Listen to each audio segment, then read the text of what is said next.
22 Plinkster. How you doing, Hey, man? I'm doing well, man. How are you? I can see you're doing really well. Holy smokes. Yeah, there's a few back there. Yeah, I need to get into 22s. I tell you what. Yeah, and what you're probably seeing, anything, well, there's not probably a 22 back there that you see actually. So the 50 cals, Tommy guns, MP5s, Uzis, Tavors. Yeah, none of those are 22s. Well, so that was, 22 Plinkster. So my immediate reaction was, well, those are all 22s, right? I don't know anything. I'm a I'm a competitive shooter. Like I have very few guns, but what I have is very specialized. And to see that, being that you're 22 Plinkster, I automatically assumed they were all 22s, and I thought, man, that's pretty cool. They have Tommy guns in 22, and anyway, so well, that's cool. So it seems like you do Yeah, other than 22s. yeah. Little known fact. I probably shoot more centerfire than I do rimfire. However, my channel What is primarily, yep, yep. you But heard my it channel here? is primarily rimfire. Yeah, so Yeah. it's funny, every once in a while I'll put a gun on my channel that's like a 9 millimeter or a 5.7 or something. They're like, that's not 22. What are you doing shooting it? I'm like, well, actually, I shoot as much centerfire, probably more centerfire than I do rimfire, but the channel is primarily rimfire. Yeah. Well, good stuff, man. How did just tell me, how do you get into YouTube? Because you do YouTube full time, correct? Yeah, I've been For the doing most YouTube part. full time for about 7 years. Been doing it for about 11, I think I uploaded my first video 11 years ago, and I've been doing it full time for about 7 or 8 years. Um, and how I got into it was complete accident. I wasn't I never intended on making content or putting up content. I never used YouTube. You got to remember this was 11 years ago. There weren't a lot of like videos on YouTube at that point, firearm related. You had your Hickok 45, you had your FBS Russia, your TN Outdoors 9, the late James Yeager. There was only a handful of gun YouTubers. So, and I thought to myself, I watched a few of them, but mostly I was watching like funny videos on YouTube, like kitten videos and fail videos and things of that nature. And but I've always been into guns. Always shot a lot.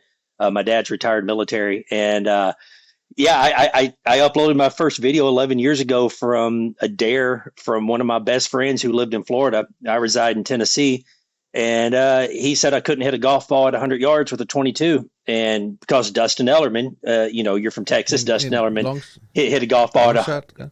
yeah, he Was hit a it top golf. shot, long shot? What Yeah, is it? yeah, top shot. Yep, top shot. Top gun. So he Whatever. hits his golf, top shot. Yeah, top shot. And he hits his golf ball at 100 yards with the 22 on the show.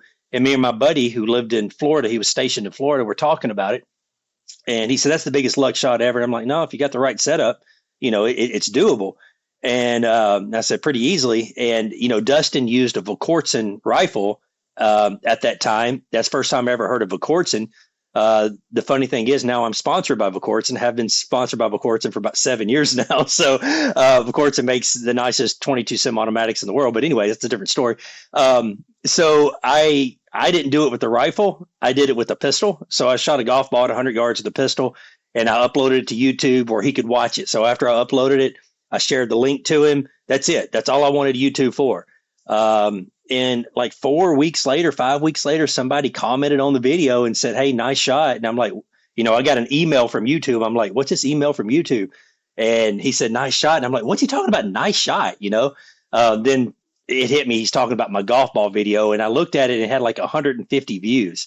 And I'm like, 150 people have wasted their time and watched this video in the past 4 weeks because there was no editing. It was all from my cell phone. I hit it. You see me walking 100 yards, shoot the golf ball with the pistol, walk back 100 yards and turn off the camera. That was the video.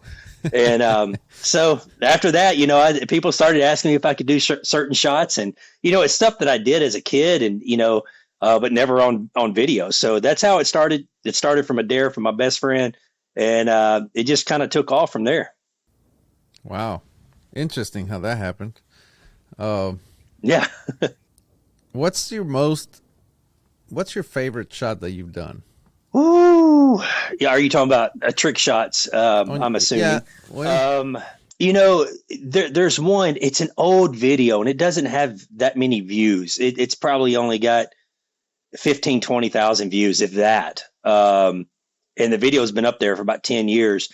My first cameraman I had, he was a golfer, and he was like, "Hey, I want to see if I can use my pitching wedge and chip a golf ball up in the air, and you shoot it with your pistol." And I was like, "All right, let's try it." And the thing is, he didn't tell me he was a horrible golfer.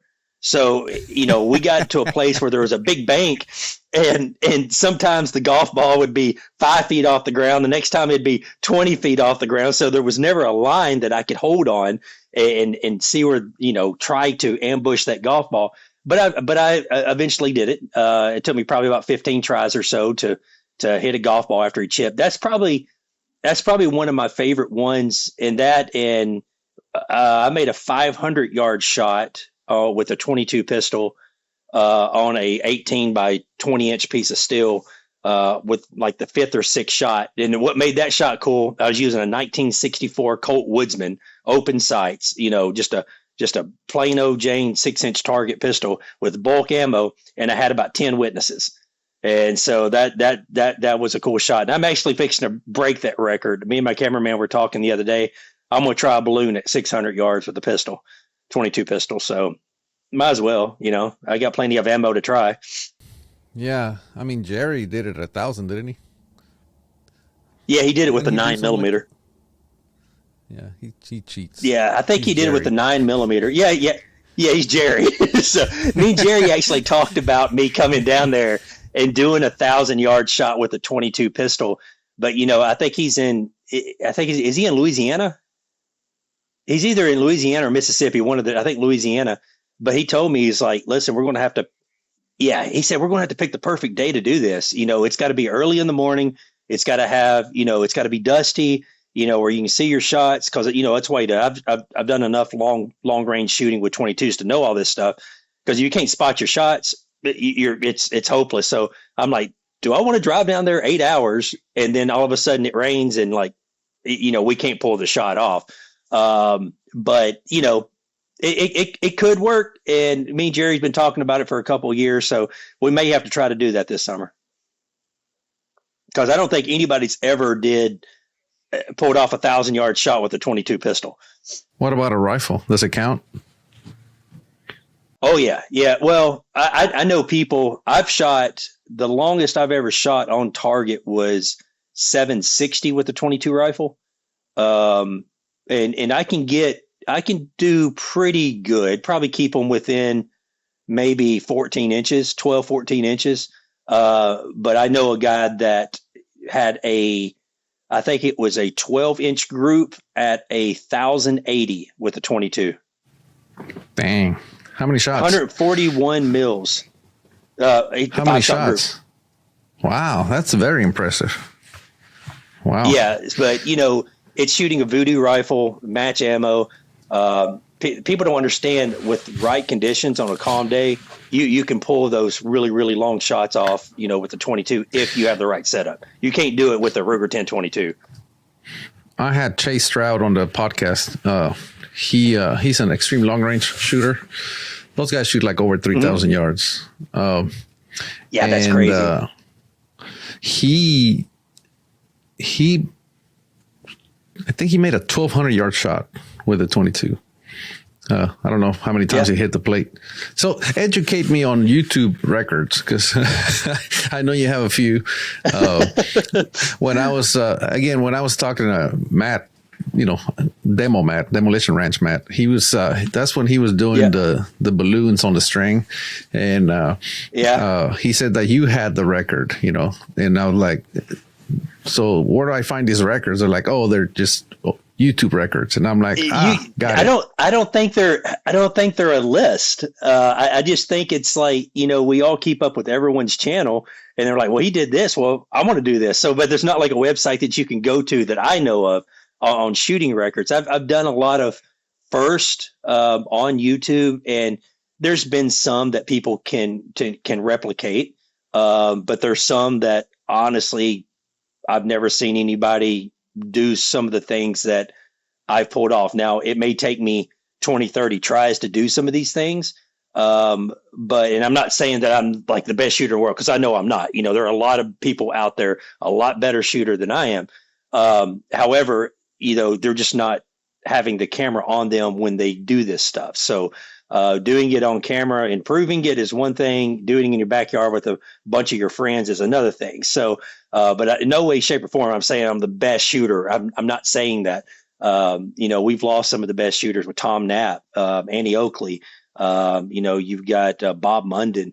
You know, those are legends. Those are people that I can't even fathom. I can't even walk in their shoes.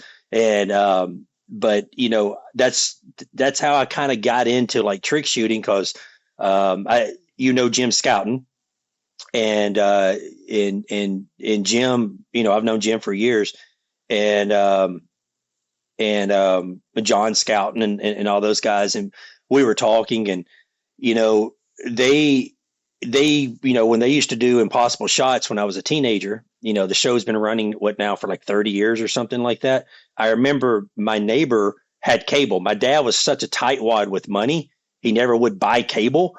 So my neighbor had cable. So my neighbor would film Shooting USA on VHS, and I'd come over, pop it in the VCR, and that's how I watched Impossible Shots. And so me growing up watching that show and then finally getting on the show, that was pretty cool. That was a dream come true. And actually, I think I'm going to be doing a show with them this summer, with James Jean. And James Jean, if you don't know who he is, he's the archery guy. He shoots a recurve, and he does some of the craziest shots that you've ever seen in your life with the recurve. So, he shoots aspirins I do out of the archery air stuff too, though. Yeah, he'll shoot a baby aspirin with a recurve bow, and they asked him, how do you do that? You know, because he started with like a beach ball or something real big, and then he got all the way down to a baby aspirin. And they said, well, how do you do that? And he goes, well, the center's the same size. Yep, you're right. Like, so it makes sense. However, it's not. It's not the same thing. I don't think it is anyway, but whatever. He's freaking that's amazing. What Byron Ferguson always said. So do you know who Byron Ferguson is? Possibly. Who was he? Or is he? He's the old school archery guy. He's like in the realm of like Fred Bear. He did all the exhibition shooting with recurves and stuff. Byron Ferguson was on. Okay, that's the one I'm thinking of. Then Impossible Shot. He's the one I'm thinking of. That would say that the center's the same size.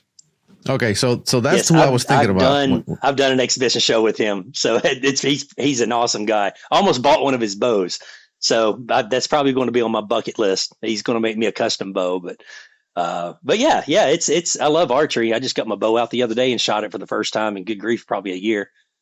So, but yeah. Yeah. So anyway, these YouTube records, I have a 22 and I shoot 1,000 yards all the time, but it's a rifle.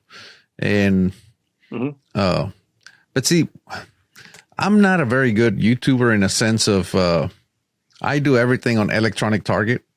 So I shoot and I have a target down there that triangulates the sound, and, it marks the shot on the screen. Right.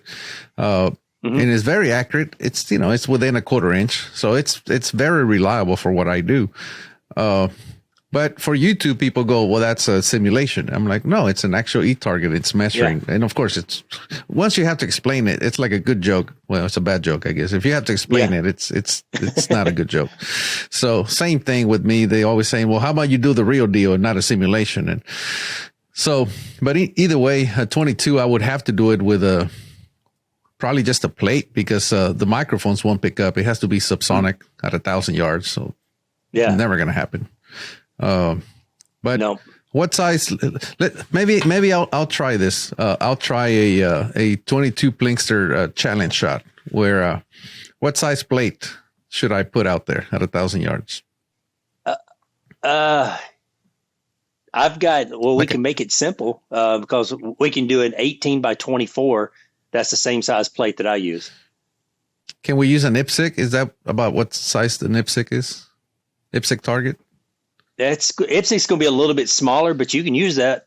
So Oh, there you go. How you? that's fine. I think I have one of those. Wait. Well, maybe I'm doing it. See, again, here I go doing it incorrectly. We got to use a regulation YouTube challenge target.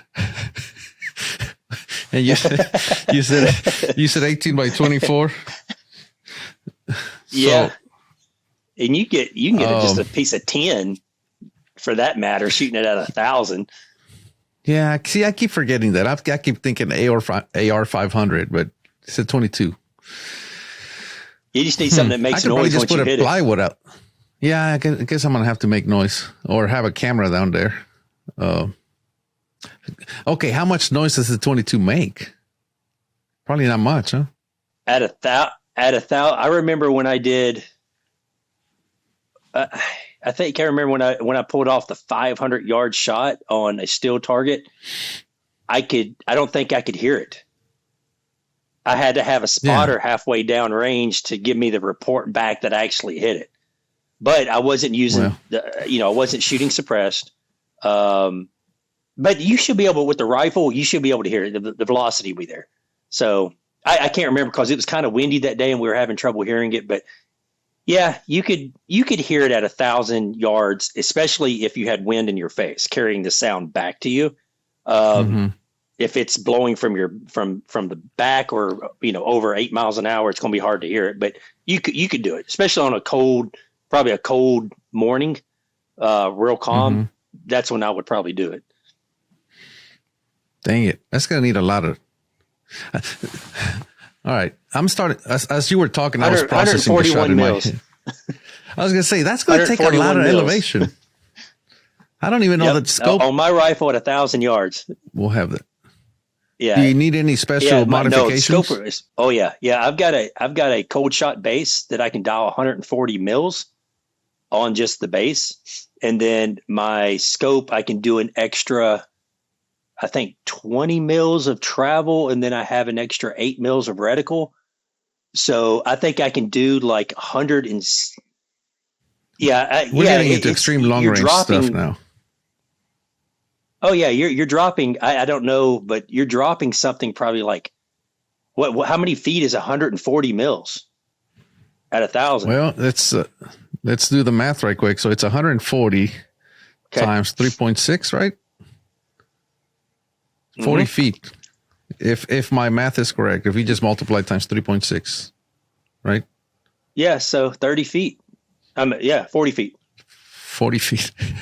Yeah, that's 40. Yeah, 40 feet at 1,000. So it's basically the 4-story building, a 3-story building.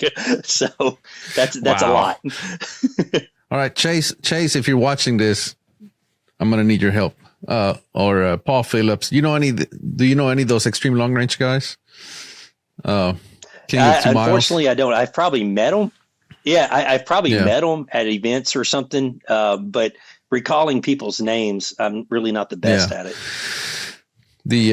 So they use what's called a Charlie. They do is they put in front. Okay, so you know what a Charlie is, right? And yes, I know what a Charlie is.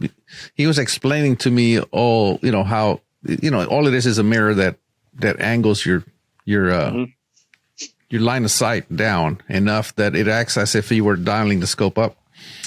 And then I said, well, wouldn't you see your barrel at some point? Because you guys are shooting so far. He goes, exactly. So then they have this other one that offsets around your barrel. And then they can shoot like 7,000 yards or something crazy. Yeah, that's the preferred way instead of using a cold shot like I'm doing, because you're using reflection instead of micro clicks, which will be more accurate. It would be a more accurate reading than to go with the clicks. All right. So are we doing this or am I doing this? Meaning, we can both do it. Just it's going to. I don't know. I don't even have anywhere I can shoot 1,000 yards around here. Oh, really? Well, you can come to my place anytime. I'm here in Texas. What part of Texas? San Antonio. Oh, I'm in near Brownsville. You know Arroyo? is. Brownsville, You're in that Brownsville? area. No, I'm not in Brownsville. I'm there probably 6 or 7 times a year. I go to, and I got a really good friend of mine that lives in San Antonio. So that's only 3 hours away. So Harlingen area. I'm there about 6, 7 times a year. I just got back there about 3 weeks ago. Well, there you go. We need to plan this because you can just come over to my place. We can plan it, and we can go against each other, or maybe we can just help. I don't think this is going to be a competition. It's going to be like, let's make this happen. And I can probably get Chase over here, one of these ELR guys with their fancy gear, and because I think it's gonna require some knowledge from some of these guys. At least for me, it will. Mm-hmm.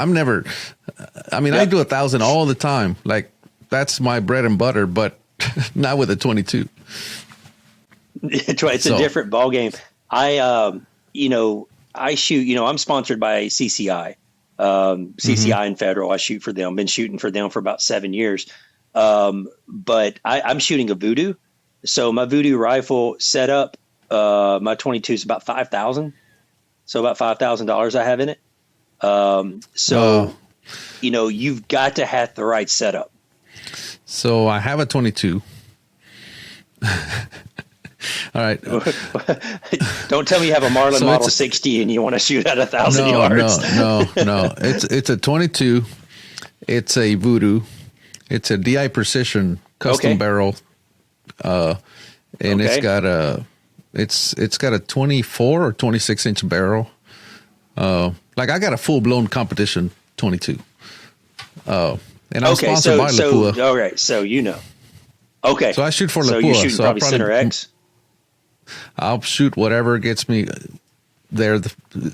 Whatever you want me to shoot, or whatever you think I should shoot. I don't know much about 22s. I'm just now getting into it. Okay, yeah. It's the wonderful world of 20. So Lapua makes Center X. They also make Midas Plus, which is very, like, the Voodoos and Lapua or Lapua, whoever wants to pronounce it, they or however you want to pronounce it, those Voodoos are made for Lapua ammo.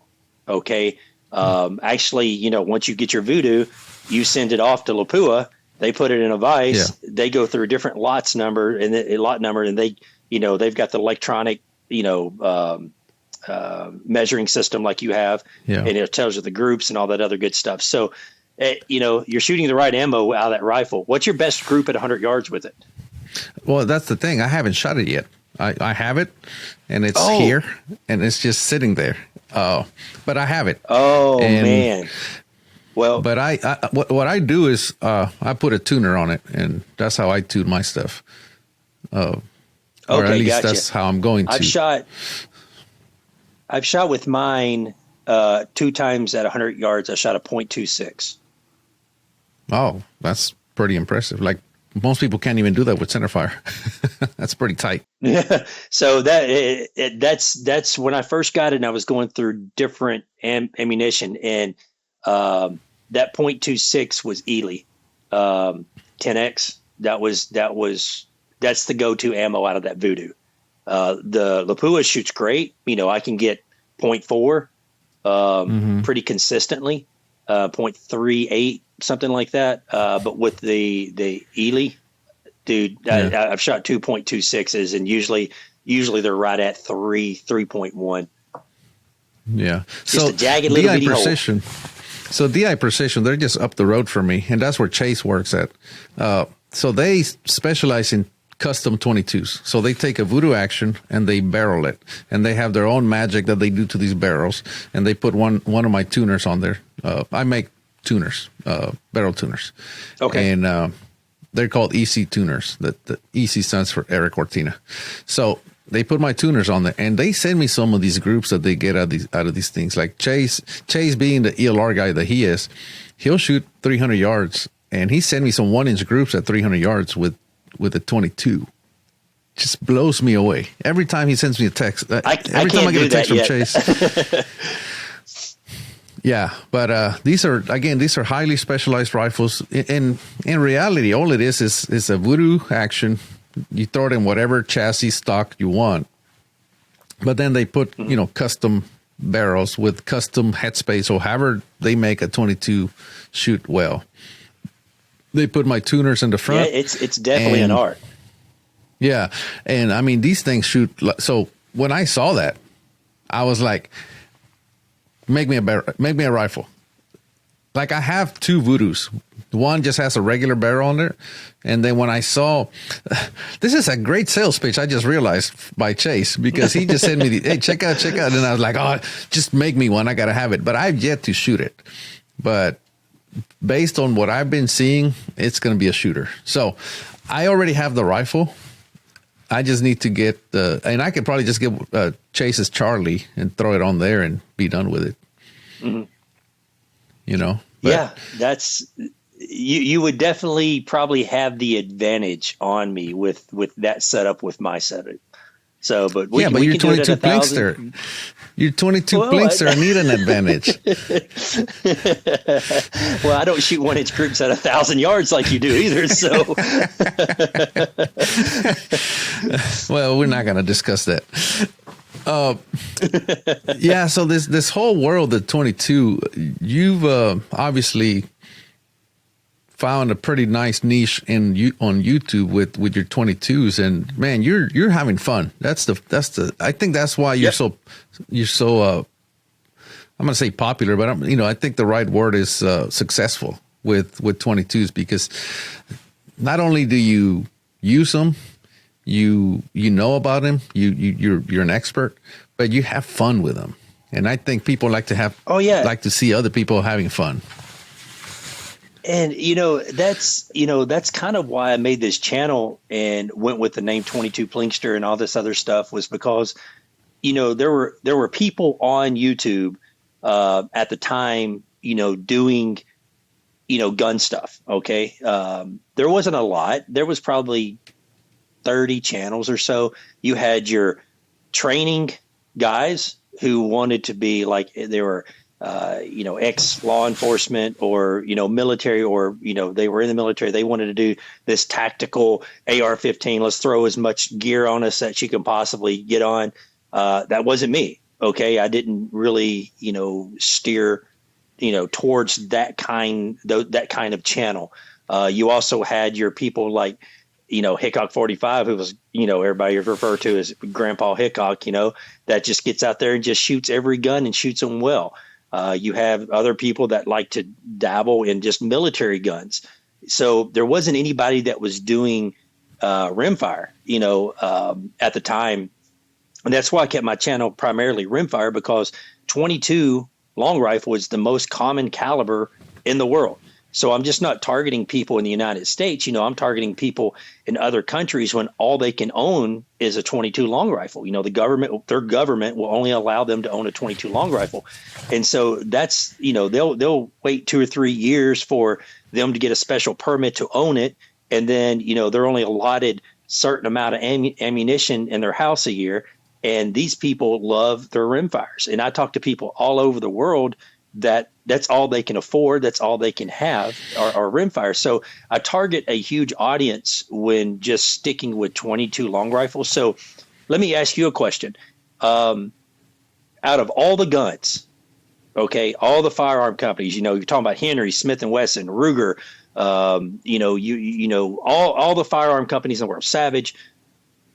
How many guns do you think, if you combine all the guns, Glocks, everything, that are chambered in 22 long rifle made a year, percentage wise?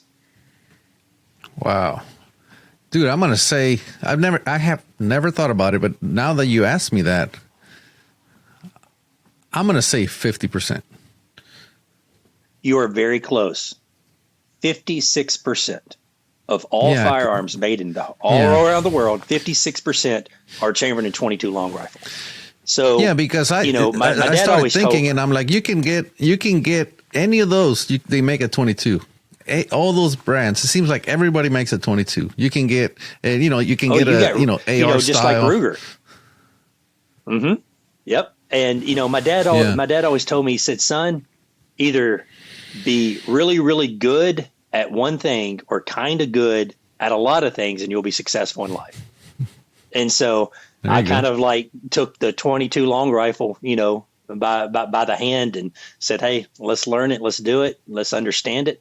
And it's worked out okay. So yeah, it's still working out. So I've had that 22 for a while, like I told you. I had two. I have a regular voodoo. I say regular. It's still the voodoo's. There's no such thing as a regular voodoo. So let's get that out there. Voodoo. Yeah, and then I have the full blown custom voodoo, and I haven't shot them. Just kind of there, and then I went to SHOT Show, and then I was introduced to air rifles, like the full blown competition air rifles. And I'm like, holy crap. Why am I dealing with freaking 22s when this is where it's at? So my air rifle is going to be done. By the time you and I meet, my air rifle is going to be done. And holy crap. You going with the FX? No, I'm going with the Air Force. They're made here in Fort Worth. Oh, yeah. Yeah, exactly. So, yeah. And the reason I'm going with them is, you know who Masterpiece Arms is? They make a chassis for it. It's a full blown bench rest chassis. It had me at hello. I did a video with FX, and it was with Ted's Holdover, which is a really large, one of the OGs of YouTube with air gun. Matt Dubber, who lives in South Africa. He hunts baboons and monkeys and all of this kind of stuff with air guns. He flew up from Africa, or flew over from Africa, however you want to say that. And Ted came down. Eric, Iraq veteran 8888, came up from Georgia, and we all got together and we did an air gun versus 22 video. And they're shooting the top of the line FX impacts and all these guns, and that were highly, highly accurate. And Eric and I had the rimfires, and they had the air guns, and they're shooting 22 caliber air guns. And we were shooting plates out at 300 yards, and it was a fun time. And dude, the technology with these air guns, I'm going to Hawaii this summer, and I'm going axis deer hunting with an air gun on Maui. Wow. So I'm just like, let's do this. Yeah, it blew me away. So I make barrel tuners, like I was telling you. And I had a, just almost every 22 is threaded half 28. That's the most common thread for barrel thread for a 22. Well, I had a customer call me up and said he wanted half 20. And I said, why do you want half 20? Like, we don't make half 20. And he's like, well, I need a half 20 thread. And I said, why do you need a half 20? Everything's half 28. I said, are you sure it's not half 28? He goes, I'm positive it's half 20. And I said, okay, tell me what rifle you're putting it on, because I got to look it up. I was 100% convinced he was wrong. And he goes, well, it's an air rifle. And I'm like, wait, what? And I said, why do you need a muzzle brake on an air rifle? He goes, because they, for the recoil reduction. And I said, I was blown away. Obviously, I thought he was completely off the rails. And once he explained everything and I looked more into it, holy crap, they do benefit from a muzzle brake. These things are freaking loud, and they shoot a lot of air out the front. And I just kept thinking, air rifle, pump it, Yep. like a pellet gun. And anyway, long story short, you can go on our website now and you can buy a half 20 adapter. Yeah, I've got a 45 caliber. Who makes that? I think it's the company that you makes, the Texan Air Force. Air Force. Yeah, I think they may. And it shoots, I think, a 300 grain pill, and it's got recoil. Like, for every action, there's an equal but opposite reaction. So it's got some recoil. It's probably like shooting. I would say it's not quite as bad as a 45-70. It's just the energy, because I think it's shooting 1,000 feet per second. same grain bullet, but a 45-70 is traveling at about 1,800 feet per second.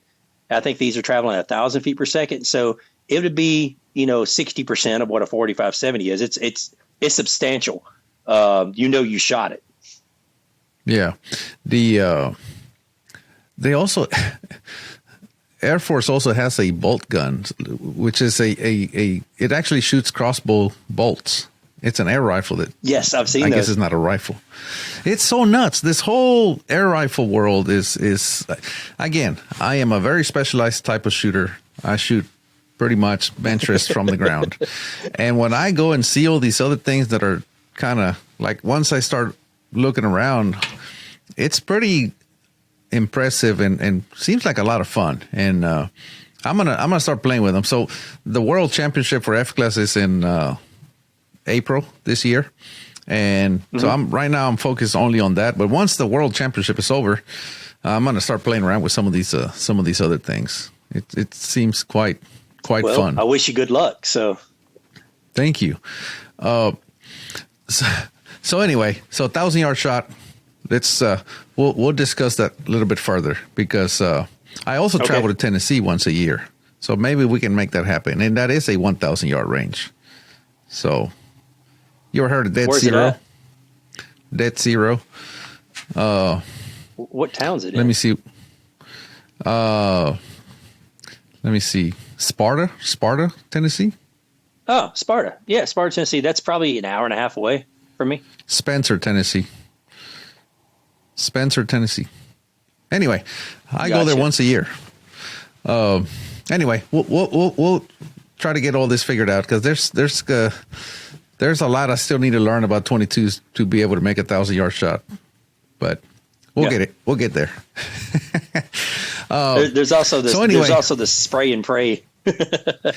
Yeah, the accuracy by volume aspect of it.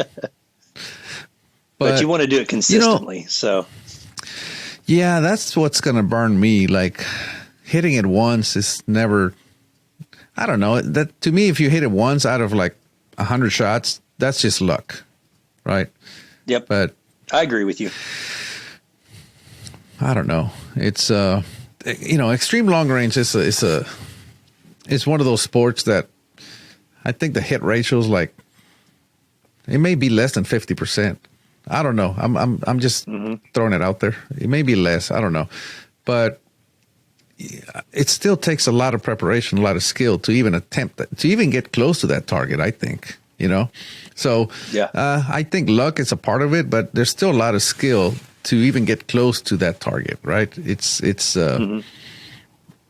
But anyway, yeah. But yeah, I mean, 22 at 1,000 yards, the wind, it doesn't require much wind to, get you blown off the target or into the target. Oh goodness, no. No, even just simple stuff like shooting at 200 yards and 8-mile-an-hour crosswind, it's ridiculous. A lot of people shoot. Let me see if I can remember. And there's going to be some people like listening to this that's going to make them cringe, because I may just butcher this whole thing up. But a lot of people get into 22 shooting with 1,070 feet per second ammunition. It is supposed to simulate 308 out to 500 yards, but you do like twice the number. So it's almost identical. If you multiply it times 2 what the 22 long rifle did, that's supposed to be what your or divide by 2 is what your 308 is supposed to do. If I remember that correctly. I've never really looked it up, but I've heard several people say, yeah, I bought a 22. I can shoot much cheaper than a 308, and it's just twice. I divide by 2 on my range, on my whatever the range of my 22 long rifle hits, and that's what my 308 is going to be hitting. If I remember that correctly. Yeah, 22's come a long way. They have, like, I went to the PRS finale, and there were so many 22s there. And these are all, you have anywhere from your production class all the way to your open class. And the rifles pretty much follow there's a reason they have different classes, because the open class, they have these full blown just custom rigs with, $4,500 scopes and I mean the works. I mean, these rifles are about 10 grand, but these guys are they're so good. They're shooting targets out to, I think the longest one there was 300 yards, but they have to do it from a barricade or from a uncomfortable position, right? And they're just tagging the crap out of that target. And I started asking them, about their wind drift and their elevation, and they said, "Oh yeah, it's like some crazy amount of mils, like 12 or 13 mils to get out to 300 yards," which blew me away, because my Centerfire rifle needs 7 mils to get out to 1,000, and these guys at 300 yards are putting like 12 or 13. Wow, what caliber are you shooting long range mostly? Well, I have a PRS rifle. That is a 6x47 Lapua. So I took a 6.5x47 Lapua and I necked it down to 6mm. It shoots 105 grain. Actually, shoot 109 grain Burger at about 2950 or so. And my F class, my full blown F class rifle is I have 284 Shihane, which is a 284 Winchester improved. And lately I've been playing around with what we call the 7 PRCW, which is a 6.5 PRC necked up to 7mm. And that one I get about 2950 with a 180 grain bullet. So it's moving pretty good. Yeah. Yeah. Does anyone still shoot 308 in a absolutely bolt gun, yes, for like competition? Okay. So I shoot F class, and there's 2 classes. There's open class, which is what I shoot, and then they have FTR, which is contrary to popular belief. TR doesn't stand for a tactical rifle. It stands for target rifle. So a lot of people see the TR and they go, "Well, how come they don't shoot off of, this, that, and the other?" It's like, well, it's target rifle. But anyway, so you have target rifle and then you have open class. Target rifle, you are limited to 308 or 223. And those guys, obviously at 1,000 yards, they shoot the 308. They freaking hammer. Like, you will be blown away by how good these guys can shoot these 308s. They are impressive. So we shoot at a 1 MOA target, 20 shots. And these guys can put all 20 inside the 1 MOA target at 1,000 yards with a 308. Wow. Yeah. Wow. See, when I first started shooting long range a little bit, I just had a plain Jane Remington 700, and I hand loaded my 308s, because that's the only way you're going to get, consistency is hand loads. Now I don't hand load anything. Everything that I have is given to me, by Federal, and, Federal has gold medal match, which is a really good, it was the standard of match ammunition for years and years and years. But yeah, I reloaded mine, I think with 40, man, this has been 12 years ago, I think it was 43.5 grains of Varget and 168 grain Hornady AMAX is what I was loading my 308 with. And, I was doing, I was shooting, I wasn't like driving tacks, but I could shoot a 1/2-inch group with it.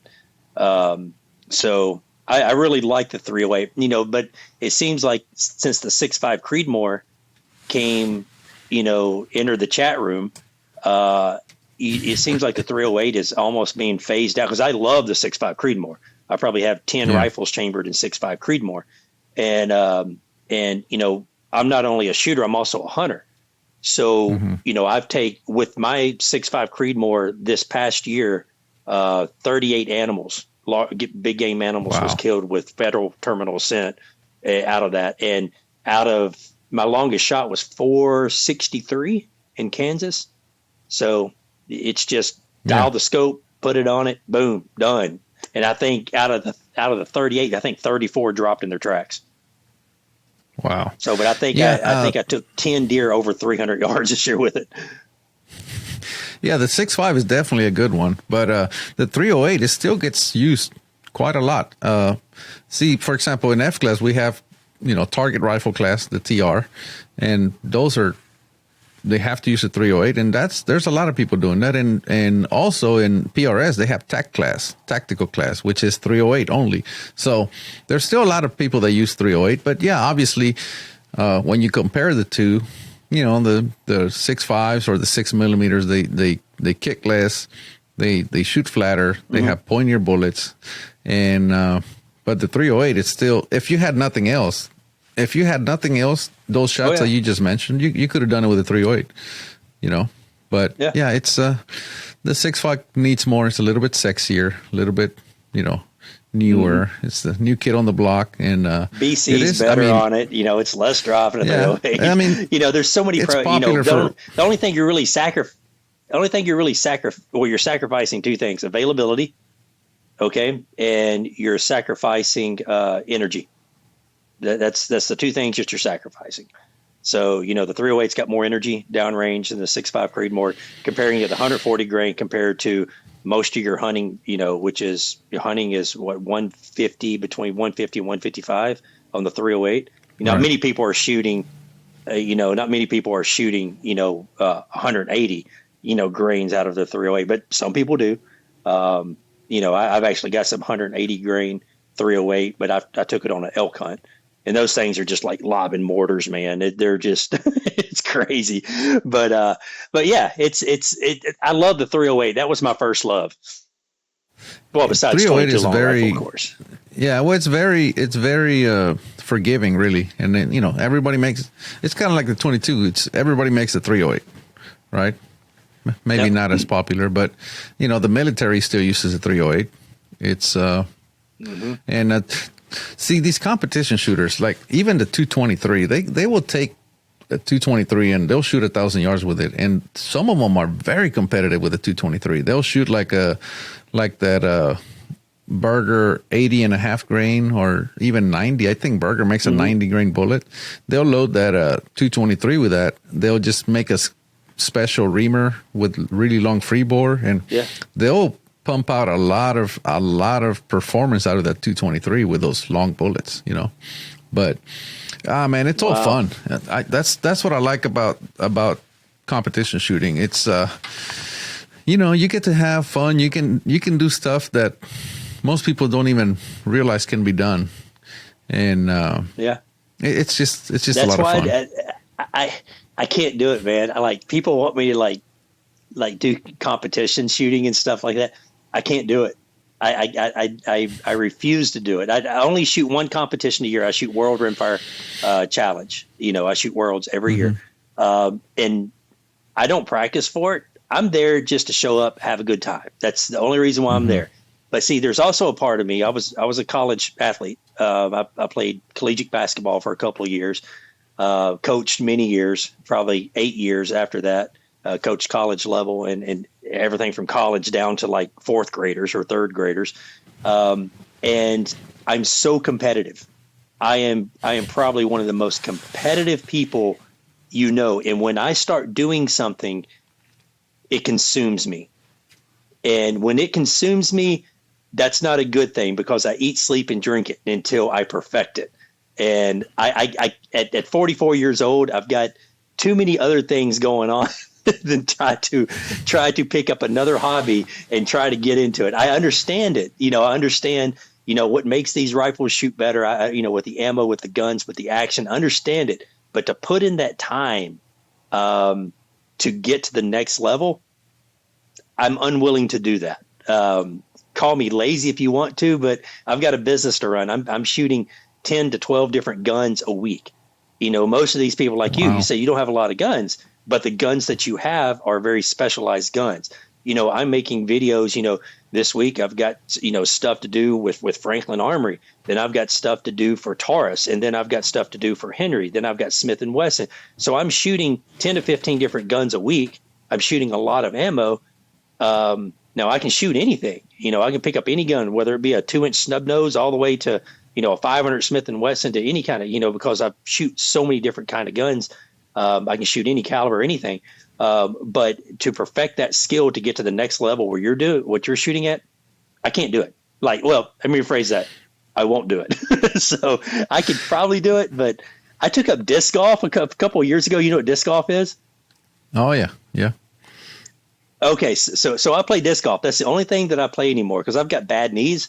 So I can't really run the basketball court anymore. So I took up disc golf, and when I took it up, I'm competitive. I play in a tournament every week. Every week I play in a tournament in the summertime and the spring. So, and you know, the thing is with golf or anything else and with shooting, well, disc golf is different than shooting because you could be shooting poorly, but it's not your fault. It could be your equipment. Okay. Your ammunition, that's shooting. You know, shooting's the same thing. Yeah. But with disc golf, it's like, it's 99% on you. So you can't blame the disc. You can't blame. I would. You know. I would. You can't blame. I would blame the disc. I do. I do, but you can. So. Yeah. So that stupid disc. So, but yeah. So I enjoy competing, but I'm not going to get to the level where it's going to put in, you know, an hour to 2 hours a day and going through the math. And like, I don't know how you do your reloads. But I assume you're shooting reloads, you know, if you're a long range shooter, you're more absolutely. likely, you know, loading your own pills. But I watched some of the early YouTube stuff on these guys that were precision shooting and how they perfect every single load. You know, with me, it was like powder, you know, I was good. But you know, that's why I was only shooting 1/2-inch groups too. So, but yeah, I have a huge respect for you guys. Well, thank you. But that's also precisely why I haven't shot my 22, because I am the same way. And I'm like, oh, if I pick up the 22, I'm probably not going to put it down for a while. And I need to be focused on this right now. The World Championship's coming up. Yep. You know, I represent the United States of America when I go. So I need to focus on that. Once that's over, I'm going to pick up a 22 and air rifle, and I don't know if I'll be able to put them down, you know, and that's me, because if I go to a match, I'm going to want to win at some point, you know, like PRS, I did a really good job not getting to that level. And when I started getting to that level, I just had to step away. And now I just go and shoot a match. I think I shot one match last year because it was getting to the point where I really wanted to start winning. And I had to pull myself back because it just takes so much time. Like you said, it just, anything that you want to be good at takes tremendous amount of time and discipline and determination. And you only have enough time to do, at least I do. Even F class by itself is a lot of work. But yeah, you talk about the hand loads. You don't even know all the stuff we have to do to make this happen. You know, it's but you know, that's part of it, right? That's part of the sport. It's especially the sport that I shoot. You have to have rifles that are just extremely well built, well maintained, and super consistent. Because imagine flying all the way down to South Africa to shoot a match, a world championship, and you show up and your gun doesn't shoot. Like, what's the point of going if you're not going to bring the best thing possible, right? And and guess what? There's 400 other people there that, you know, from all over the world that just gonna do the same thing. And my assumption is always they are better shooters than I am, so I better have a better gun to compensate, you know. And you know that I agree with that. You know, it's, people don't understand. And you've probably had people tell you this exact same thing. You know, one week I will be reviewing, you know, a $250, $300 22. And then the next week I may review something like a Voodoo that costs, you know, $5,000. And people is like, there's no way I want to spend $5,000 for a 22. or I'm not going to spend $800 on a 22, or I'm not going to spend $1,600 on a Vakortzen 22 for a 22. I'm going to get a 308, or I'm going to get a big caliber if I'm going to, sorry if I sound angry. I'm not really angry. I'm just passionate about it. People don't understand, like, to get to that next level and to get the consistency and get the accuracy, you have to spend the money. You have to. There's no way, shape, or form around it, unless you're going to, machine it yourself. People don't understand that your 1022 from Walmart, or your Marlin from Walmart, or a regular Savage rifle that costs $250 is going to shoot like an Anschutz, or it's going to shoot like a Voodoo, or it's not going to do it. So people don't understand. A lot of people don't understand that you have to spend the money to get the accuracy. And, it's not just for looks. There's, yes, your rifles look really cool. A lot of my match pistols and rifles look really cool, but there is a reason why they look that way. It's not just for looks. Okay. It's like putting a spoiler on a car. It's not there just for looks. Now, if you had an old purple Pinto or something like that, and you put a spoiler on it, yes, that kind of defeats the purpose. But if you have like a high end car that goes really fast, there's a reason there's a spoiler. It's not there just for looks. So I remember somebody in high school had a spoiler on a Chevy Cavalier. And I'm like, why? Well, I was gonna say, well, some people do it only for looks. I mean, I've seen spoilers on front wheel drive cars. And it's like I scratch my head and I'm like, go back to the Chevy Cavalier. So yeah, and it's like, okay. Whatever. But yeah, I mean, and that's the see, I got to tiptoe around the subject, but I'm not going to, because you know how you said people say, well, I will never spend $500 or $5,000 on a rifle. I'd rather just get one for $800. I won't spend $800 on a rifle, because to me, it's wasted money. For the type of things that I like and the expectations that I have, buying an $800 rifle or $500 rifle is wasted money. So I'll probably never spend that kind of money on a rifle. I'm going to get a Voodoo, or I'm going to get a custom rifle that is going to shoot amazingly well, right? Yep. And those hold their value. If I have go ahead. I said, and those hold their value, because if I have a $5,000 rifle and I said, hey, I got this 22, you want to buy it? And you're like, how much? I'm like, $5,000. You're like, that's kind of crazy. And I'm like, it shoots like 1/4-inch groups at 100 yards. And you're like, show me. And then I do it. And you're like, now you got to have it, because it's not common, right? Yeah, and see, there's two classes of people that would agree with you on your statement that, you're not going to spend an $800 rifle, but there's also the group of people that would take offense to someone that says, hey, I'm not going to spend money on an $800 rifle because it's a waste of money to me. But those people that would take offense to that are people that have never shot high-end rifles, or high-end pistols for that matter. They don't know what to experience. They're in the mindset, not every shooter's a hunter. Not every hunter's a shooter. Okay. So that's why there are a lot of $500, $600, $700 rifles out there. They're for the hunter. Most hunters are not going to shoot over 200 yards. They're just not going to do it. I probably killed 100 whitetail, before I shot one over 200 yards. Because in Tennessee, unless you get to some of these big wheat fields, you're not going to shoot. Your average shot with a rifle is like 80 to 100 yards. So a $600, $700, $500 rifle is going to be fine for them. But for what you and I do, I go out to Wyoming, or I go to South Dakota, or I go out to South Texas where it's flat with big open fields. When I go out to these places, I need something that, hey, there is a big mule deer at 700 yards.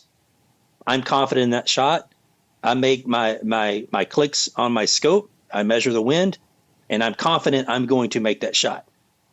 You can't take the average person who would take offense to the I'm not going to spend $500 or $600 on a rifle. There's no way they can take that shot. I would say even 500 yards. They would take that same gun and take that shot on an animal. They're like, oh, there's no way I can do that. I can't pull that shot off with my 3x9x40 Tasco on here and 30-06, Winchester Model 70. Not to say there's anything wrong with the Winchester Model 70. It's the rifleman's rifle. It's probably my favorite bolt action rifle of all time. But they can't make the shot because, one, they didn't want to invest in the money to have a gun and to have a caliber or have a scope to be able to pull off that shot. So they are limiting themselves on, when they go hunting. Okay. So that's coming from the hunter standpoint, the hunter mindset that I have. I'm going to spend the money on the rifle. I'm going to spend the money on the scope. I'm going to spend the money on the ammunition. So if I have to make the 700-yard shot, I'm confident. I'm 100% confident because I put in the time and the money. Yeah, and the way I look at it when I say I'm not going to spend $800 on a rifle is I know my expectations. And I know the first thing I'm going to do is go to 100 yards and see how it shoots. And if this thing shoots 4 or 5 inches or whatever, I'm not going to be happy. And immediately I'm going to try to make it better. And immediately I'm going to want to rebarrel it, restock. And it's going to cost me more money and time and frustration than if I had just went and just bought the expensive one from the get-go. Again, this is for my needs, right? I also have it 1022. Yep. That is my whatever. If I'm just going to go and just shoot at Coke cans at 20 yards, I'll take the 1022. Yep. Again, for that, I wouldn't even pull out my expensive rifle, right? Because it exceeds the purpose so grossly that it makes it boring, right? Yep. And I have 27 1022s, so I know exactly what you're talking about. So, and not a single one of my 1022s are alike. They are vastly different, every single one of them. Wow. So, but again, it has to do with your needs. Just like if you're gonna drag race, you wouldn't buy a minivan. Some people do, but no, you have to modify it. No, unless it's a sleeper. Again. Yeah, I drive a sleeper. I love sleepers. I drive a Dodge Durango. You know what a Dodge Durango is? Oh, yeah. Yeah, but mine has a Hellcat SUV motor in the it. Dodge makes? Yeah, but it's got a way. Hellcat motor. It's such a sleeper, man. Dude. It's amazing. I love it because I'll it's one of those where I pull up next to them at a light or something. And then I just hit the gas a little bit and they go, where did that come from? Right? Because then they look over and they see a Dodge Durango. And they're like, well, that didn't come from there. Where did it come from? And then they finally look. And you got a spoiler on it too, right? Yeah, it came with it. It's got ground effects too. It's got ground effects and big Brembo brakes and everything. But then they start looking around and they'll see the Hellcat emblem. And I see them oftentimes that they'll start pointing at it, and then it's on, and it's all wheel drive, so that thing just takes off like nobody's business. It's gone, right? The torque on that, man, yeah, dude. Well, it's you won't nuts. have to. If I ever come down to San Antonio, you're going to have to take me for a ride in it. Oh, you can drive it. It's so fun. Again. What I love about it is the sleeper aspect of it because I just drive around. It has different modes. You put it in street mode and it drives just like a Durango. But you put in track mode, it gets real stiff. The steering becomes real responsive. Everything changes. It's awesome. But yeah, I sleeper rifles, I've also built some of those where I make it look I've always had fun with sleepers. So I built a Remington 700 with that I'm not very familiar with factory stuff, but it was the Remington that had the real fancy stock, the wood stock. Is that the BDL, CDL, 8? I don't know which one it is, but it's the one that had the real nice. The walnut or synthetic? Yeah, no, the walnut, the real nice wood. Okay, yeah. So there were ADLs and BDLs. So The only difference between the two was the make mag? or the polish and also the magazine. So one of them, the magazine, you could unload from the bottom. That's the BDO, That's and the the one I ADO had. you could only load from the top. Okay, So that's the one I had that with a hinge floor plate and just the super high gloss finish on it. And I had a Remington 700. Yep, that's the BDO. But I trued up that action and blueprinted the whole thing, and then I put a 6BR barrel in there. But it looked identical to that Remington 700, just factory rifle. And this thing would shoot tiny little holes at 1,000. Groups just tiny, and it'd blow people away until they found out that it's just literally a full blown. Almost full blown custom, because the action was still Remington 700. But I love that rifle because I used to take it to the deer lease and I'd shoot hogs at 300 yards, no problem with that thing. And they were all blown away because they all had these massive magnums and they couldn't make these shots. But there I am with what appeared to be a factory Remington 700. It's shot placement, shot placement, shot placement. Yeah, but man, it's fun. Guns are so much fun if you find what you like, Yep. It's like anything, anything in life, if you're into cars, like you were talking about earlier, that's where your time and money's going to go. If you're into, disc golf, or if you're into guns, whatever have you. And, the thing that bothers me the most on the internet is people, when I show a higher end gun, people get so upset just because they can't own it or they can't afford it. They put in the comments like, I shouldn't be able to afford it or shouldn't own it. Before I was doing YouTube, I was working three jobs for pretty much 18 years of my life. I worked three jobs. So I made sure that my kids were fed. We had a house, not a big house, but a nice house. Vehicles were reliable. That's what my focus was. Now that my kids are grown, I can start focusing a little bit, and I'm not trying to be selfish, but focusing a little bit on me. I don't have to work the three jobs anymore. I don't have to work the 14, 16-hour days and the weekends and stuff to put food on the table. I have one job. My job is to hone my skills as a shooter, to learn anything and everything what comes to with rimfire, and to put my sponsors, put them in a good light and show how good their products are. That's my job, and I enjoy my job. I have the best job in the world. I get to hunt, fish, and shoot guns for a living. I have the ultimate redneck job, and I love it. Yeah, and again, the whole internet is very easy for people to just comment. It's a lot easier to make a bad comment than it is to make a good comment. And I think it's You're exactly right.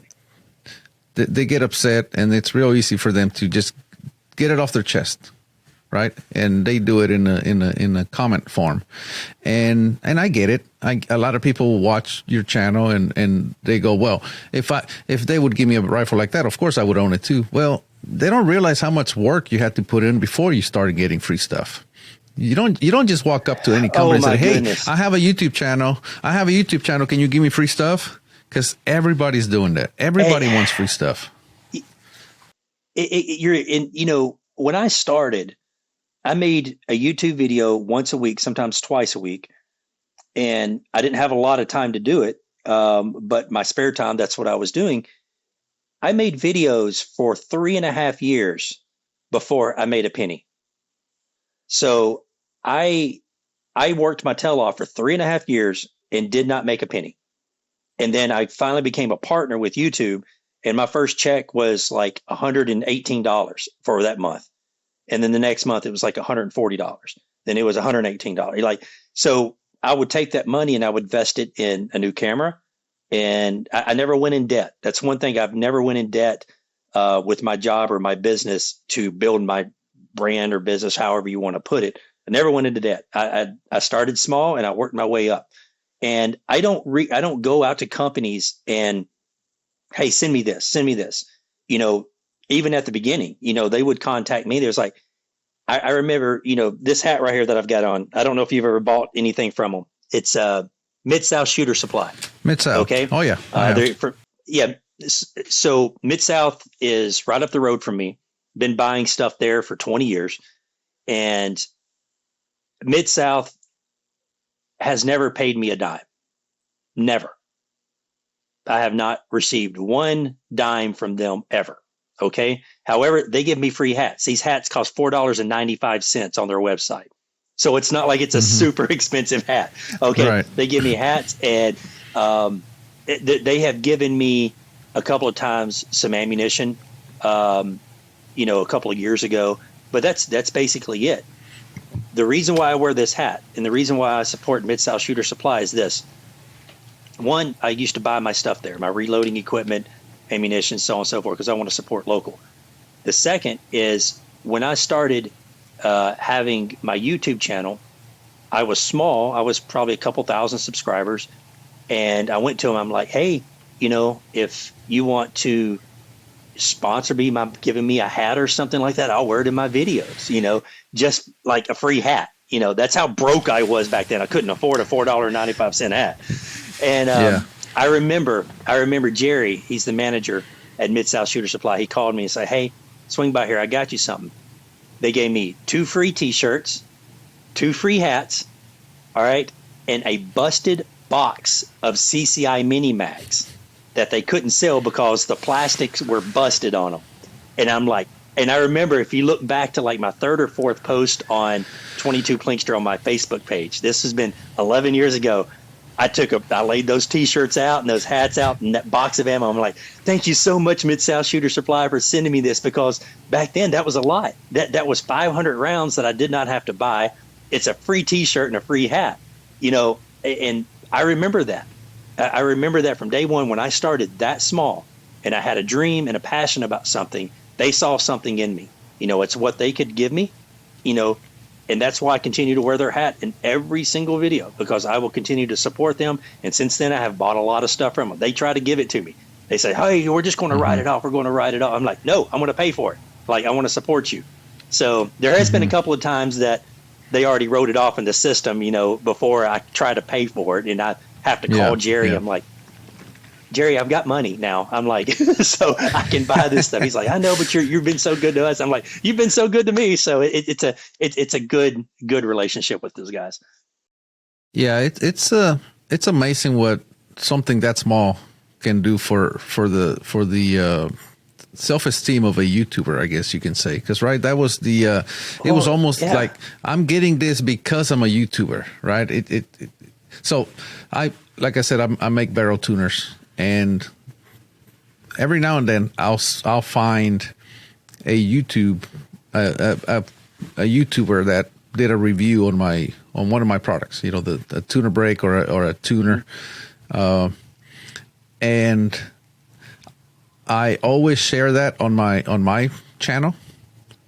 I share it and I subscribe to their channel and I make a comment, and they are just so blown away by that, because man, I remember those days, like they may have 40 subscribers, and then I'll share their video, and and I look at all their videos and they may get 100 views, 120 views, whatever, and then I'll share on my channel and I'll subscribe, and then I go back, if I remember, I go back a few months later and they'll have like 3,000 views, and that is their most viewed video on their, and that made just their day or their month or their year, right? Because I remember when nobody would watch my stuff.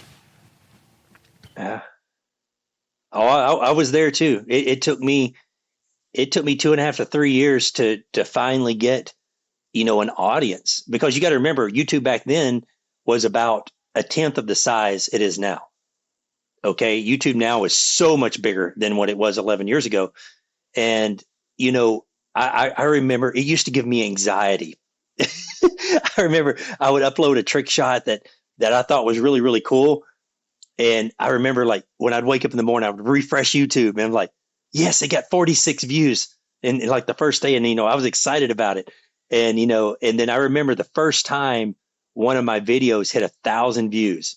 And I remember taking a screenshot on it, putting it on Facebook. Holy cow, one of my videos got 1,000 views. This is awesome. This is before I was, making money from YouTube, but that's a whole different, that's a whole different conversation. But now YouTube does not like us, man. It is a constant battle.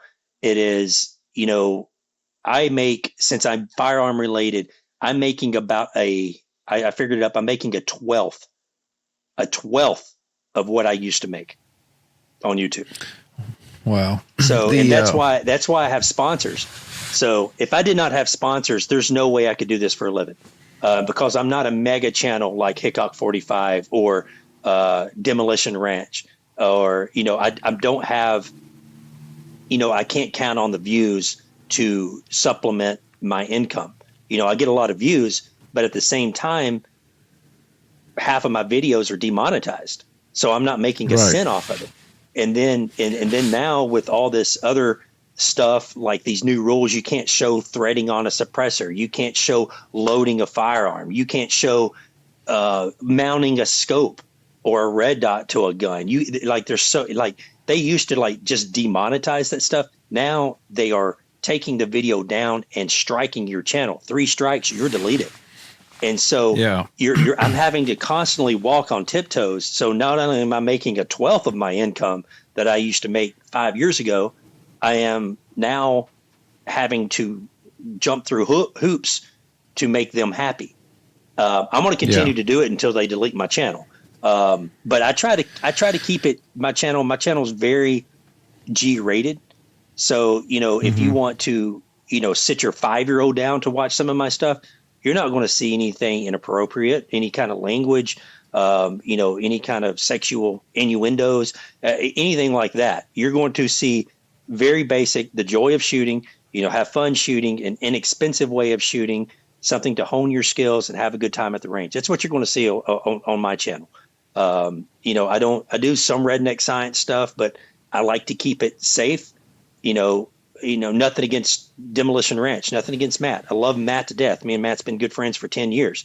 But you won't see me do some stuff that he does on his channel because it would not reflect my sponsors in a good light. And it's not to say anything that he's doing is dangerous. It just, since the sponsors are paying the bills and YouTube's not, I got to make everybody happy. So that's kind of why I don't do a lot of entertaining things, to say the least. I was talking to Polinar Tactical. You know who they are? Oh yeah. Yeah. Oh yeah. They were on the show and they got a strike for threading on a suppressor. They actually got a strike on their channel. It's crazy. Yep. When he told me that, I got a strike on my channel. Yeah, I got a strike on my channel about 2 months ago there's a gun called an AM, I think it's AM 100. So it's a full auto 22 that takes a drum magazine that holds like 170 rounds of 22. And you put the drum magazine on the top and it shoots 900 to 1,000 rounds a minute. This thing is it screams like it's the fastest 22 in the world. So it's a machine gun. But I don't own it, but the person that legally owned the firearm brought it down for me to shoot and do a video with it, and uploaded the video, and it was up there for I think 28 hours, had 325,000 views in 28 hours, and YouTube deleted it and struck my channel because they said I loaded the magazine, a drum magazine into a gun that held more than 30 rounds. And I didn't know that. It's like, well, tell us this stuff beforehand, instead of this guy flew down here with this gun, spent all day here at my house, made the gun. I have to pay my cameraman. I sat there and edited it, uploaded it. And, there was a lot of money, to make this one video. Probably, $2,000 went into this video, and then boom, gone. Yeah. And I'm just like, this is ridiculous. It's gone, and you can't even appeal it because who do you appeal it to? They'll never understand. You're going to appeal it to some 19-year-old or 20-year-old in a cubicle in California that's never held a gun before in their life. That's the people that you're Yeah. appealing it to. Yeah, that's what I'm saying. It's almost pointless, right? And it's kind of, it does suck because, you know, it's people. So I started a website, and on my website, all my reloading, you know how you're talking about all the things that we do. I had to put that on my website, and they are actually the ones that support me so I can do videos, right? Because they pay a monthly fee so that I can, you know, I'll make money off of that, and that's what allows me to do videos. But all that stuff had to be hidden from YouTube because I can't show reloading. I can't show, oh my God, I can't show barrel threading. Can you imagine me showing how to chamber a barrel on YouTube? I can't do any of that. The funny thing about that is, like, YouTube has taken all this stuff down that people like yourself and people like myself shows you how to do it safely. You know, if you were going to go replace the brakes on your vehicle and you don't know how to replace brakes, what do? You Google it, you YouTube it. All right. And it shows you how to do it safely. It shows you how to fill the reservoir, you know, for the proper, you know, brake fluid and, you know, set everything correctly. That's what you do. And when you're talking about firearms, you can get into trouble really, really quick when there's no educational videos out there. It shows you how to reload ammunition, how to set the headspace on a rifle. You know, you can, like building an AR, you know, you can get into trouble if you don't do things right. And so they've taken all these educational videos out, and it's actually, you know, it's actually going to hurt the younger generation of not knowing how to do something properly that they can get hurt or even killed doing. So that's the reason why I don't like that. You know, you know, there's so much other crap on YouTube that make it that you can post, and, you know, that never in a million years that I would think that, you know, it should be allowed on YouTube, but it's their platform. You know, that's why I have to keep telling myself, you know, I'm capitalist. I believe it's their platform. They make the rules, they make the regulation. So therefore they can say what they want to it or not. But in my opinion, there's so many more things on YouTube, like these prank videos, you know, people pranking complete strangers. You know, one day, you know, it's probably happening, you know, somebody's going to get shot, but people do it for the views. And I'm like, that's not a safe thing to do, in my opinion. You know, which one's more safe? You know, trying to show you how to properly load a cartridge where you don't get overpressure or anything like that could cause damage to your rifle or your pistol. Which one's more safer, this or going up to a complete stranger and pretending to, you know, do something to them to make them react? You know, well, that's I'll get inciting off violence. my soapbox now. Well, that is inciting violence, right? It is. And it's like, oh, they're doing it for a prank. It's still, it doesn't change the outcome, the possible outcome, right? And yeah, like I can't, those prank videos are some of the most annoying things on YouTube, but guess what? They get all the Some views. of them are funny. Yeah, some of them are funny when they're done in good taste. You know, when it's going to be completely harmless. They've been done for so long that they had to escalate, and now they're at the point where they'll just go, like you said, like I've seen some of these on you know, Home Depot or some of these places, you know, Lowe's, Home Depot, and they go in the aisle behind and they throw stuff at the customers, right? Or this one where they carry a box and they throw it over the customer, you know, and they literally they're assaulting these people. It's called an assault when you hit somebody for no reason, right? Yes. And YouTubers, they're perfectly okay with that. Oh, it's assault. No, He did it to be funny. I've got the personality. If somebody would like came into Home Depot and put a bucket over my head, I'd be like, what? You know, I'm not going to get up swinging. But I also know my friend Bubba, who you try that to, and he's going to come out swinging and picking up a 2x4 and chasing you through the store, and he will pound you with it. You know, so they're hoping they can prey on the people that will just accept it. Because I don't like confrontation. However, I will confront somebody when push comes to shove. But I'm the kind of person, I'll turn the other cheek and just go if I wasn't hurt. Or now you mess with my kids, that's a different ballgame. You know, you don't even get one strike for that. You know, but me, usually it's 3 or 4 strikes, and then finally I will like, all right, enough's enough. Yeah, but people keep recommending other platforms like Rumble, right? Have you dipped your toes into any of that? I did, and I want to hear your experience because mine wasn't good. What was yours? Well, I, I haven't. I've created an account, but I have not uploaded anything there yet. Um, I've got 500 videos in the library, and I manage 3 YouTube channels. So I do Henry TV, I do 22 Plinkster, and Plinkster Outdoors. I haven't done anything on Plinkster Outdoors in a couple of years because they just demonetized everything when it came to hunting. And so I'm like, well, why am I going to go to Wyoming and film this really cool hunt and spend all the money to do it and not make, at least enough to pay for my trip? And so I quit filming my hunting and my fishing shows. I quit doing that because it became my out was hunting and fishing. That was my out from work. So when I can relax is when I was hunting and fishing. And then for years, every time I went fishing, I had GoPros. I had other cameras set up. And when I had hunting, I had my cameraman. He had camera gear. I had mics on me and all this stuff. And then I'm like, I've been to Idaho that I have not been able to kill things because we couldn't get it in the camera because of the cameraman. It's not because of it was his problem. I'm not throwing my cameraman under the bus. It's just he couldn't see it or see it around the tree. But where I was sitting, I could kill it. And then I didn't kill what I went there to kill because it wasn't on camera. So it took a lot of fun out of it. So I quit doing it.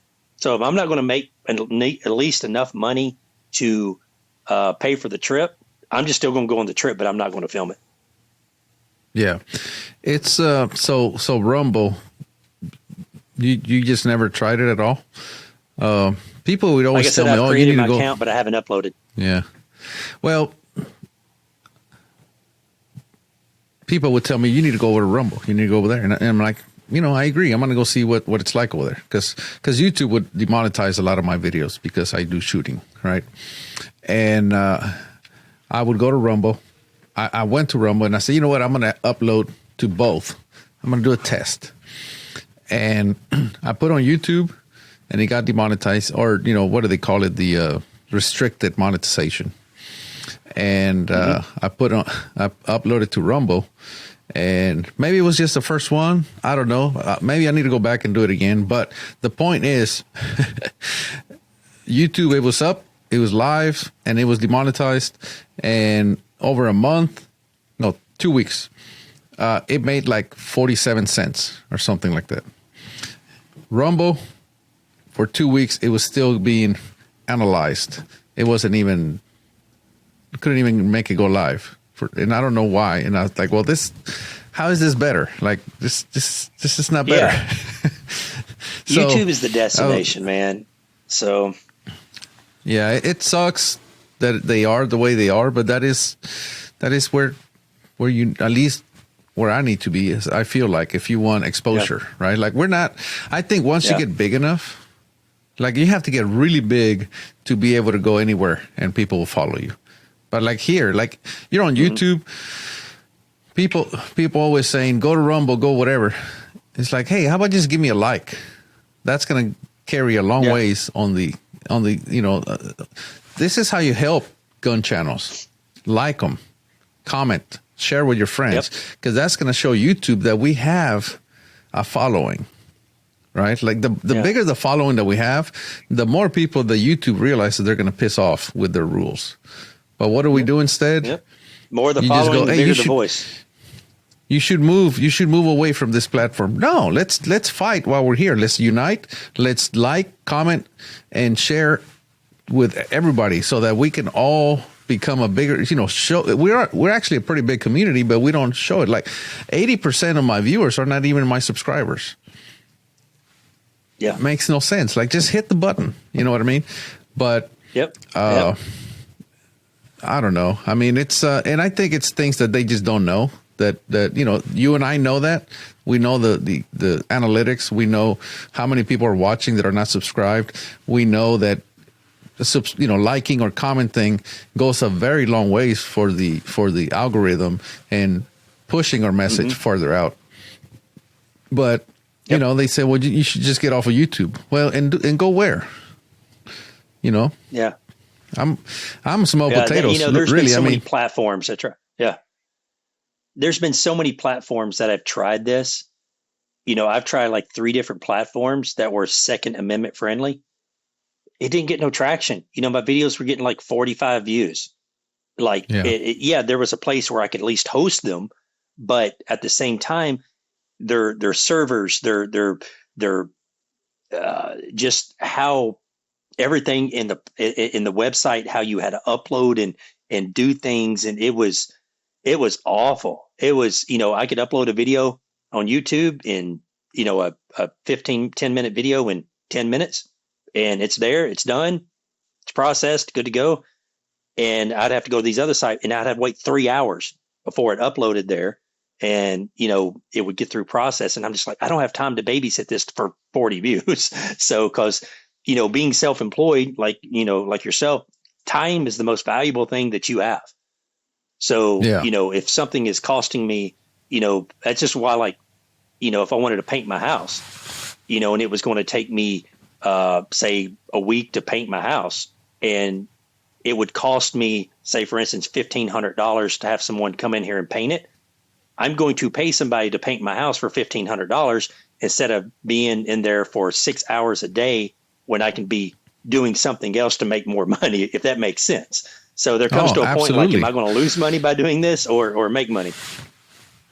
Yeah. Well, before doing this, I was a general contractor, so I completely understand what you mean. Yeah.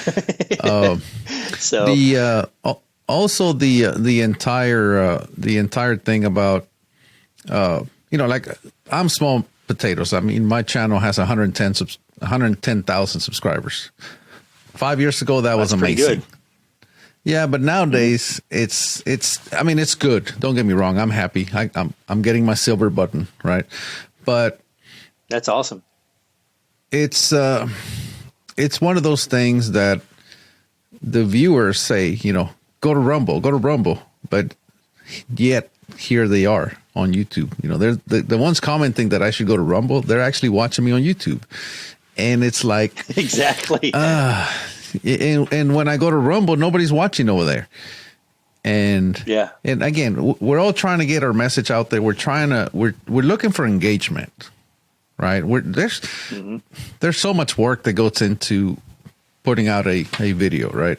That people don't realize. It's I've been doing it for a very long time. And you talk about how your channel gets a 12th of the revenue now. I had a construction channel.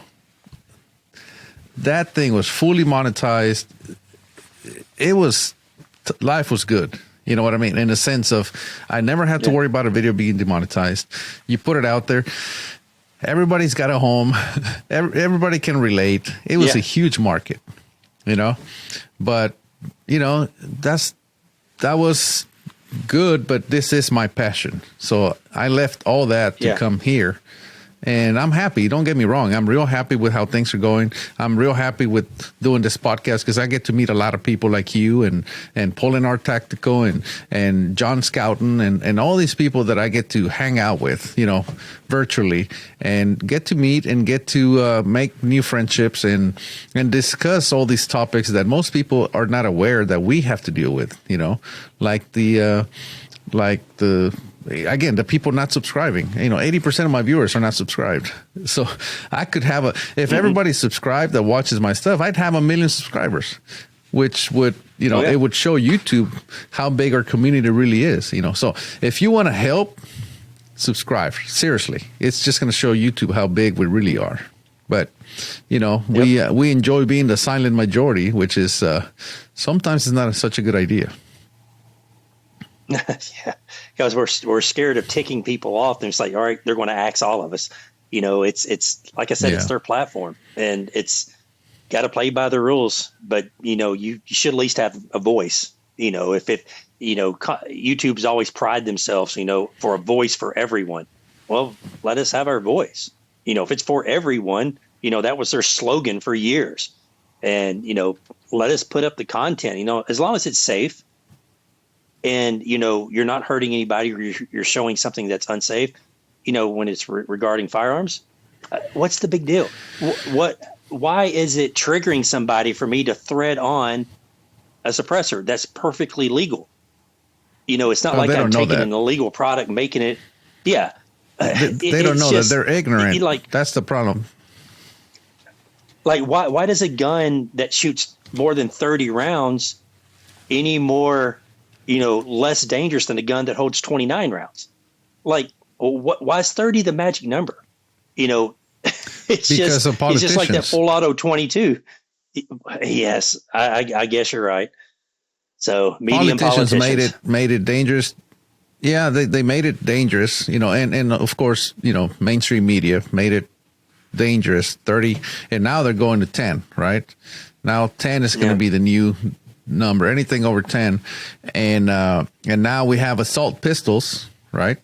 And now the brace is illegal, and ATF is. We are under such attack, and people don't realize that. A lot of people don't realize that. They literally vote a lot of people just to give their rights away. You're right. A lot of people don't care about the firearms because they don't own a firearm. But if you have, why do you want the government to take away any right that you have? Whether you're participate in that right or not, why would you want the government to take away any right?